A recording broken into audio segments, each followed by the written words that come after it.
Toru Tokushiga, pendiri Teradrone Group, kembali menggali sorotan publik setelah kantor Teradrone Indonesia di Kemayoran terbakar dan menewaskan 22 orang pada 9 Desember 2025. Tokushiga adalah sosok di balik perusahaan layanan drone terbesar di dunia yang kini beroperasi di lebih dari 25 negara.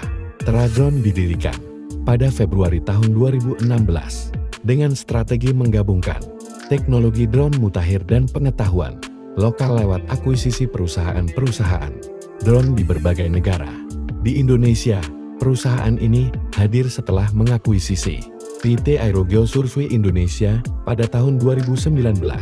Tokushiga merupakan founder CEO sekaligus chairman Teradrone. Di bawah kepemimpinannya, perusahaan itu meraih berbagai pengakuan global, termasuk dinobatkan sebagai penyedia jasa drone industri nomor 1 dunia oleh Drone Industry Insights pada tahun 2020, serta memperoleh pendanaan seri A senilai 1,51 miliar yen pada tahun 2021.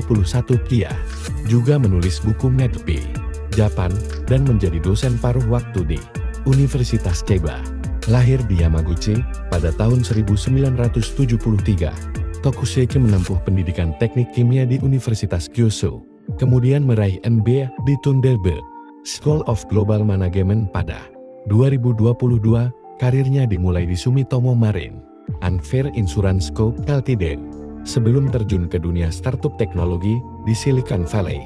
Sebelum mendirikan Teradrone, ia telah sukses membangun Tera Motors pada 2010, produsen kendaraan listrik yang menjual sekitar 30.000 unit per tahun di Asia. Ia dikenal sebagai tokoh yang percaya bahwa perubahan besar dari kendaraan bensin ke listrik adalah masa depan industri otomotif.